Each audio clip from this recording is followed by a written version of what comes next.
এই কালকের আগের দিন 6 মাসের একটা বাচ্চা আমার কোলে দিছে, দোয়া করে দিতাম। সুন্দর ফুটফুটে বাচ্চা। অনেকক্ষণ তাকাইয়াছিলাম বাচ্চাটার দিকে। হায় হায়, কি পিচি পিচি আঙ্গুল, কি পিচি পিচি হাত, মানে কেমন যে লাগছে এটা যে আহা।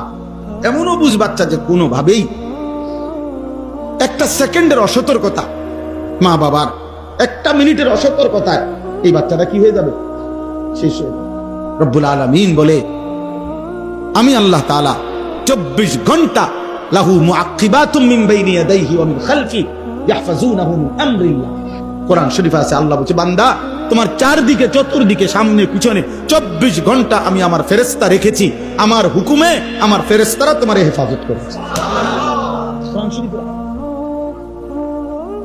লাহু মুআক্কিবাতুম মিন বাইনি ইয়াদাইহি ওয়া মিন খালফিহি ইয়াহফাজুনাহু মিন আমরিল্লাহ।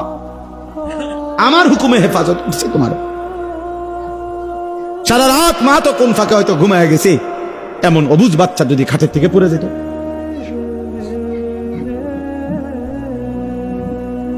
কেমনে? সেই তুমি আজ 16 বছরে আমার ভুলে গেলা।